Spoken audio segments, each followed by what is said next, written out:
Prepositions are troublemakers in every language. You're probably aware of the notoriously known Czech preposition na, which seems to be everywhere, except when you want to use it and then you find out that's not where you should use it. In this video, we're going to take a look at these two prepositions, na and v, and how to use them in the context where you would not expect them.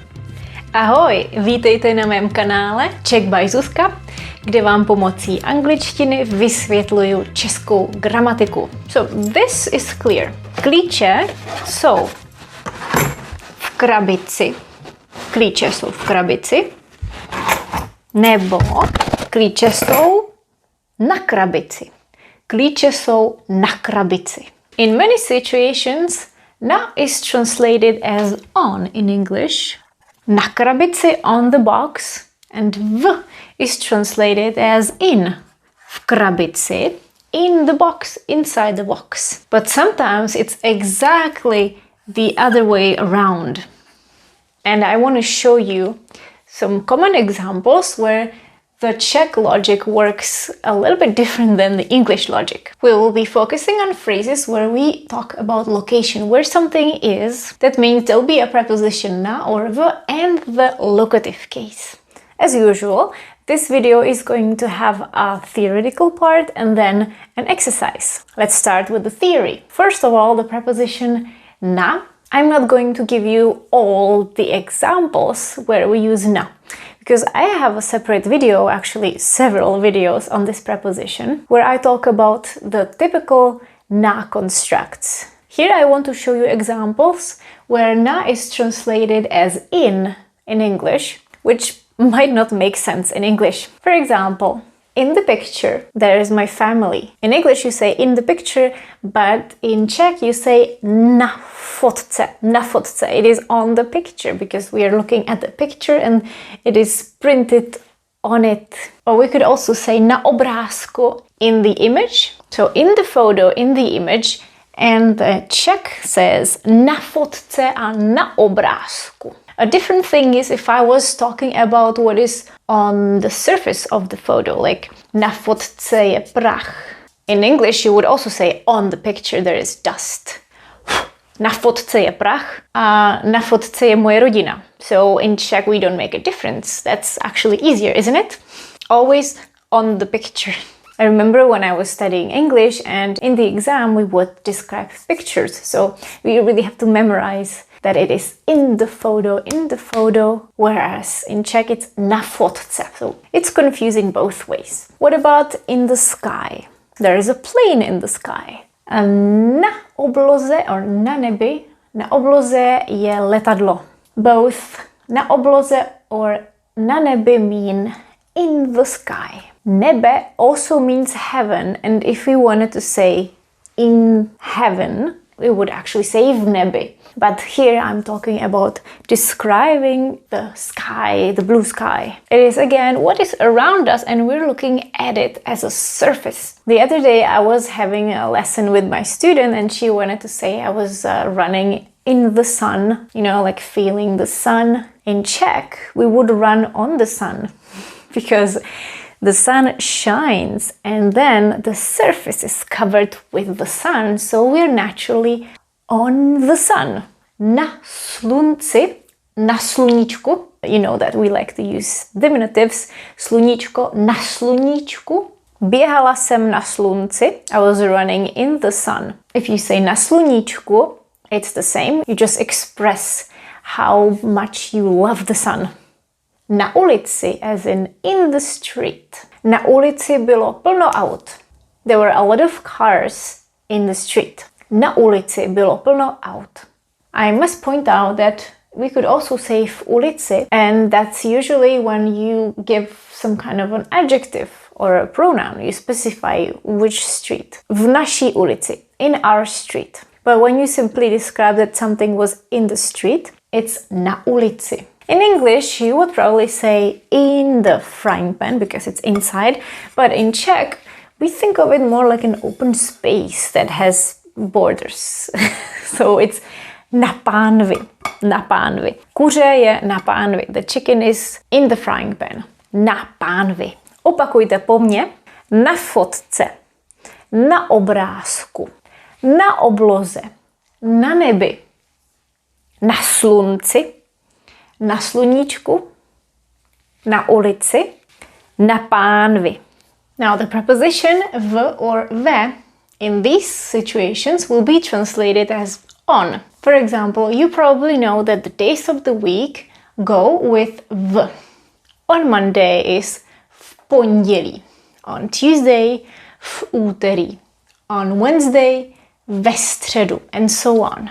These are the only phrases that I'm mentioning here in this video that are actually followed by the accusative case, not the locative case. So remember, days of the week. V pondělí, v úterý, ve středu, ve čtvrtek, and so on. Also, means of transport, most of them would take v as well, because we are traveling inside. Whereas in English you say that you're on the bus, you're traveling on the bus because there is a platform. In Czech we are inside, so v autobuse, v letadle, on the plane, v metru, on subway, ve vlaku, on the train, also v tramvaji, on the tram, and so on. When we talk about mass media and the source of information, it is somewhere inside, so it's also v. V televizi, on TV, v rádiu, on the radio, ve zprávách, on the news. I know that sometimes in English you can say in the news in different situations, but in Czech is always ve zprávách. And talking about information and storing information, if we want to say on the cloud in Czech, we would say v cloudu. V cloudu. What about on the first floor? This doesn't make sense. We don't consider it as a surface, but rather as a closed space. V prvním patře. In the first floor. V prvním patře. Or any other floor. V posledním patře. On the last floor. Ve slevě is on discount or on sale. Ve slevě. Or our favorite expression, v akci. Also on sale. V akci. If you want to say that you read it in the newspaper or in the magazine, it's also v. In the newspaper, v novinách. In the magazine, v časopise. So you can think of it as a package. V televizi, v rádiu, v novinách, ve zprávách, v časopise. It's all v, because it's inside. Pojďme si to přečíst. Let's read it together.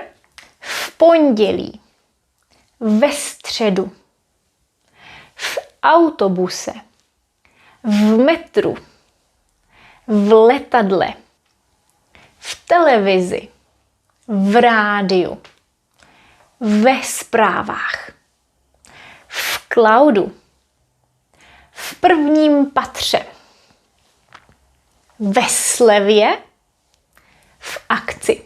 If you would like to understand when we use v and when ve, or why we read it as f and sometimes as v, check out my video on the preposition v. You will find the link below the video and all the videos related to this topic. And remember, if you would like to practice the cases, what is the accusative case, what is the locative case, you can check my ebook just in case, which has it all. There are a couple of words where it simply doesn't matter. We use both na and v. If you work on the computer or on the laptop, in Czech is also na počítači. When you talk about an action verb, pracuju na počítači, I work on the computer, or píšu na počítači, I'm writing on the computer. But if you talk about something that you have saved on your computer, there it doesn't matter. Mám to na počítači, mám to v počítači. I have it on the computer or in the computer. I would usually go with na, because there you cannot go wrong. You don't have to think about whether it's an action verb or it's just talking about you where you have something stored. You can simply just memorize that it's na počítači and you won't make a mistake. The same thing is na telefonu or na mobilu. If you wanted to say that you're working on the phone only, it would be the same pracuju na telefonu, píšu e-maily na telefonu, na mobilu. And if you want to say that something is in your phone, you have your pictures or documents, you would say na telefonu or v telefonu, na mobilu, v mobilu. Doesn't matter. And the same goes for email, na e-mailu a v e-mailu. Here we would just talk about having something inside the email or on email. So we can use both. Už to mám v mailu. I have it in my email now. Už to mám na mailu. Ještě jednou, pojďme si to přečíst. Let's read this together. Na počítači na notebooku, or v počítači v notebooku, na telefonu na mobilu, nebo v telefonu a v mobilu, na e-mailu, v e-mailu. And remember, na počítači or na telefonu is when you work or write on the computer or the phone. Pojďme na cvičení. Let's do the exercise. Your task will be easy. I will show you 10 sentences, one at a time, and you will decide if you should use na or v or ve. I'll give you about 2 seconds to think or to pause the video while you think so you can have enough time. And then I will give you the correct answer and then we will move on to the next phrase. Jdeme na to. Číslo 1. Napíšu ti pátek. Pause the video if you want to have enough time. And we say napíšu ti v pátek. Napíšu ti v pátek. Číslo 2. Co je té fotce? Co je na té fotce? Co je na té fotce? Co se tady válíš, sluníčku? Co se tady válíš na sluníčku? Co se tady válíš na sluníčku? It's a funny phrase. Válet se as in like being lazy, doing nothing. Číslo 4. Všechny dokumenty mám tady počítači. Všechny dokumenty mám tady na počítači, v počítači. Je to jedno. It doesn't matter. Na počítači, v počítači in this case. Číslo 5. Jakém patře bydlíš? V jakém patře bydlíš? On which floor? V jakém patře bydlíš? Číslo 6. V počítači pracuju každý den. Here it's only na počítači because I'm not going to go inside the computer and make myself smaller so I could work inside, but I'm using it as a tool. So na počítači. Číslo 7. Rádiu říkali, že pršet nebude. V rádiu říkali, že pršet nebude. V rádiu. Číslo 8. Obloze nebyl ani jeden mráček. Na obloze nebyl ani jeden mráček. Číslo 9. Tyhle boty byly slevě. Tyhle boty byly ve slevě. Ve slevě. A číslo 10. Už sedím v vlaku. Už sedím ve vlaku. Už sedím ve vlaku. Excellent. I hope you did well. Let me know how many you got right. A to je ode mě všechno. Can you think of another expressions where you were surprised by the preposition that is used in Czech? Let me know in the comments. Na viděnou ve čtvrtek. Čau, čau.